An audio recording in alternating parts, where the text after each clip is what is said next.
Welcome to the Content Amplified podcast, brought to you by Masset. Our goal is to help you get more from your marketing content. Each episode is a 10 to 15 minute interview with industry experts that share amazing insights to help you squeeze as much juice from your content as you possibly can. Here's today's interview. Welcome back to another episode of Content Amplified. Today I'm joined by Scott. Scott, welcome to the show. Hey, thanks for having me. It's great to be here today. Scott, well, I'm excited for this conversation, something that I really believe in. But before we dive into the topic, maybe share a little bit about your background. How did you get into marketing? What do you love about marketing? And let us get to know you for a second. Sure. For 15 years, I worked in higher education. I was doing event programming and campus tours for universities. So it was a range of, a large private institute or a large public institution, a small private school, a mid-size public institution. And that was a pretty good 15-year run. And in those roles, if you work in student affairs, your job description always ends with other duties as assigned. And I took on the duties of marketing those events. So it was building content, PowerPoint presentations, flyers, social media posts. It was leveraging our CRM, using segmented communication plans to reach up to, I think, of 250,000 prospective students each year to try to just promote the campus and ask them to come and visit us. None of that was asked for me to do. Those were just things that I took on myself. So after 15 years, I wanted something new, and I set my eyes on marketing. So I flipped my resume upside down, and those other duties as assigned became my highlighted job duties, and just demonstrated my understanding of content marketing, communication plans, working with large groups of recipients, things like that. And it was pretty quickly that I was brought over to Academy Mortgage as their regional marketing coordinator. After a year, they promoted me to lead the whole region for marketing. So I served as their regional marketing manager before Intercap Lending came and recruited me to serve as their company marketing manager. And then after about 3 years at Intercap, Castle & Cook Mortgage called, and they asked me to come over and join their shop as the vice president of marketing and business development. So here we are, overseeing marketing for about 100 loan officers, but also leveraging business development opportunities. So we're not only giving them marketing tools or marketing for them, we're also showing them how to market, how to leverage relationships, how to build partnerships, how to use these tools to really increase their brand and increase their presence. And our team firmly took on the role that the loan officer is our number one customer. We are less concerned about building brand at a corporate level versus more building brand for the loan officer themselves. And leveraging 100 different voices and 100 different expectations is challenging, but mid-size independent mortgage or lender like us, it's pretty easy to do that. It takes some time, but I know every one of our loan officers by name. I know what they expect. I know their expectations, and our team has gotten to know them as well. So we love creating custom marketing pieces by request, but our goal is to make sure that we're creating content that anticipates their needs. The best thing you can give a loan officer who desires more marketing support is to give them something that they didn't think they needed at the time. So we are churning out anywhere between 60 to 90 new pieces every month. So we have a marketing newsletter that highlights what we've created, shows a marketing plan, a social media calendar, and shows, again, about 60 to 90 pieces each month, depending on how many projects we have going. But it gives them a wealth of material to go out and market for that month. And then we start over again every new month. I love it. I love it. And I love your pathway to marketing. Everyone in marketing has a different path. It's so different. And I love how the people that are drawn in to the variety of marketing and the differences, and they find themselves in these cool positions. So I love that. Also, you just mentioned right there at the end about the amount of content that you're producing. And there's a ton of quantity of content. One of your themes and one of your philosophies from talking to you earlier, when you're producing this content, though, is less is more. Yeah. And it sounds like you really, to be able to produce such amount of quantity, you really have to embody this less is more. What do you mean by less is more when it comes to our content? Why not throw everything in the content so you get all the information? Why not do something like that? Why is less better? Well, to kind of understand the amount of pieces that we produce, it's more like there's a single piece that has spin-off content. So we have an idea, we have a concept, and it's like, okay, make a social media piece, make a flyer, make an email. In some cases, even make a landing page, right? So we take an idea, and that idea can spurn anywhere between 2 to 4 pieces of content with that idea. And that's where we start. And we have kind of tiers of how much information should be shared, right?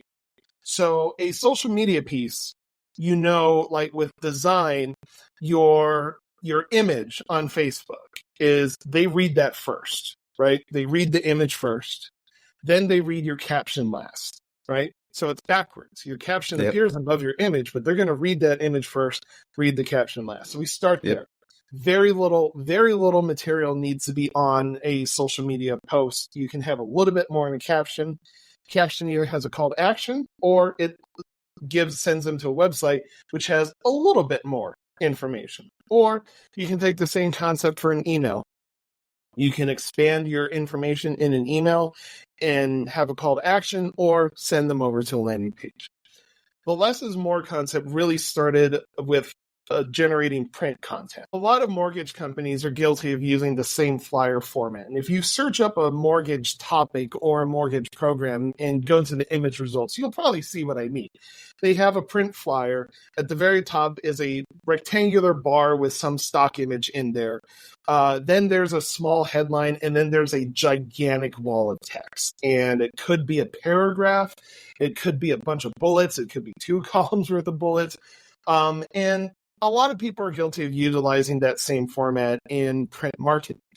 And it outlines a lot of information about the loan program.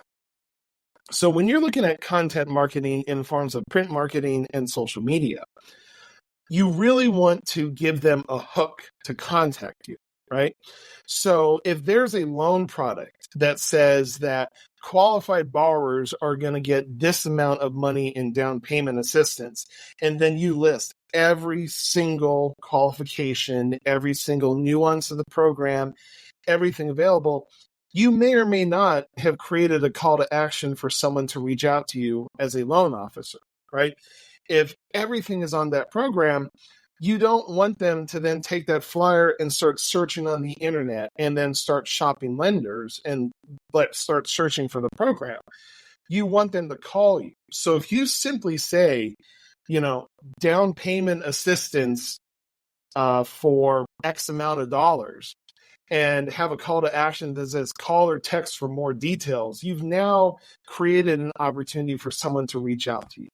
So if you just put that simple amount of information on that flyer or in that social media post, they now have more incentive to call you because they're going to be really curious about that program. You can be strategic and not name what that program is, right? You don't need to say it's this program sponsored by this government entity or this state institution or it's this bond program.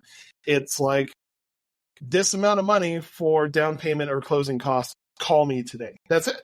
And now they have to contact you, right?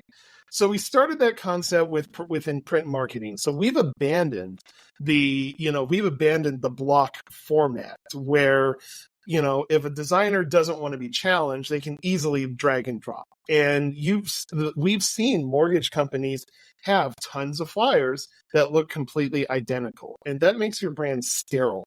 It doesn't make your brand engaging, right? And loan officers don't want boring content. They want fun and engaging content. You don't want to look at a flyer and say, oh yeah, like those are Castle Cook Mortgage's flyers. I can tell. I want a flyer to look different every single time we have something, right? And so we copied that over to social media with the concept, again, they read your image first and your text last. So we started this tier of marketing and started with flyers, and then it went into all of our different pieces. So the flyer should have the least amount of information, but enough information that is going to have them call you. Your social media piece should have a little bit less information, and any extra information that was on that flyer should then go up into your caption, right? So you just kind of flip-flop where everything appears in a flyer and social media. Your email should have a little bit more. Your email should have a little bit more information, because someone is going to look at a flyer in passing and not spend a lot of time. Someone is going to scroll through your social media feed and they'll stop, take a peek at that. If there's a good call to action, they may tap your profile to get your contact info. They'll keep going. Or someone's going to stop and read an email, right? But as long as that email isn't also a giant wall of text.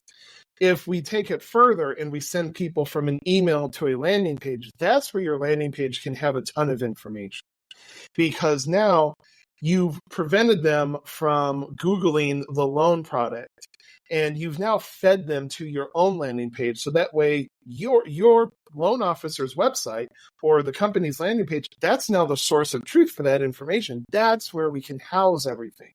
And savvy mortgage companies can have a cookie built on the website that has the loan officer's information custom branded on every website, and then have special link tracking that forces people into that direction. So we can submit an email in our CRM and have special link tracking at the tail end of that email. So no matter who receives that, it gets routed to that loan officer's branded page based on who sent the email out. So we sent out 30,000 emails this morning to real estate agents.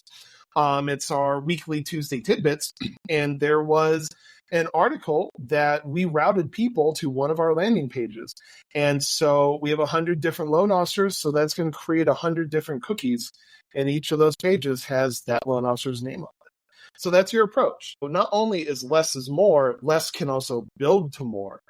And if you really have marketed very well, there's a good chance that you have an agent partner who has your flyer in their office and they pass it out to a lender or a borrower. And then they may have sent their loan application out, and then every loan application has the loan officer's Facebook page to link to.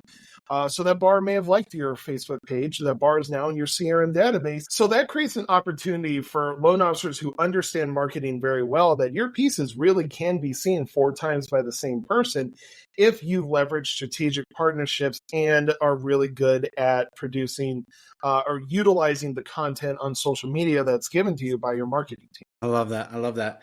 And I love how you work backwards. It very much sounds like, okay, I want them to take this action in the end.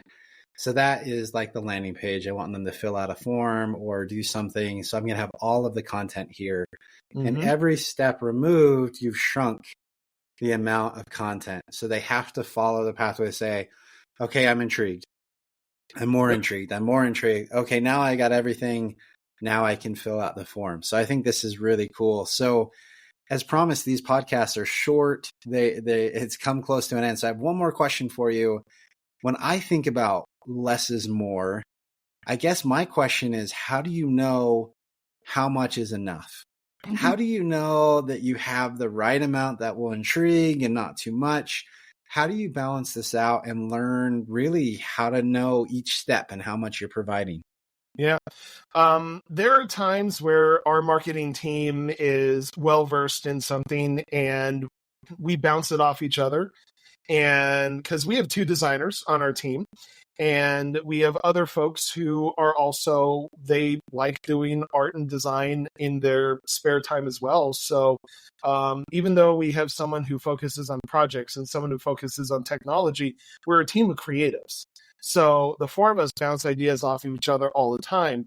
And sometimes it's like, is there really enough on this piece? Could we benefit by adding maybe one more sentence, or can we benefit by taking one thing away? But again, getting to know 100 different loan officers is sometimes we send samples out to a couple loan officers who we know very well, or some who we want to get their opinion. And we're like, is this enough? Like, is this really going to be enough to educate people on this piece? So before a piece goes out, we either bounce it around with each other, or sometimes we bring in what we call a subject matter expert. And your best SMEs are the loan officers in the field, are the ones who are trying to generate business. Awesome. Very cool. Well, Scott, thanks again for the time today. Thanks for sharing your wisdom and insights. If anyone wants to continue the conversation, reach out and connect with you online, how can they find you? I am on LinkedIn. So my LinkedIn handle is just my last name. So you can go to linkedin.com/in, I believe, and /Kirk Kessner. So you can find me there. Or just search my name, Scott Kirk Kessner. I have a pretty unique last name. I think I'm the only Scott with that name. So you'll find me there on LinkedIn. If you want to look at what Castle & Cook Mortgage is producing, you can look at any of our social channels, whether it's Facebook, LinkedIn, or Instagram. It's Castle Cook Mortgage. Cook has an E on it. So you can find our art there as well. I love it. Again, Scott, thanks for the time. Appreciate it. Yeah, thank you. Thank you for listening to the Content Amplified podcast. Please subscribe and leave us a review. And for additional ways to get more out of your content, visit our website at getmasset.com. That's getmasset.com. And tune in next time to the Content Amplified podcast.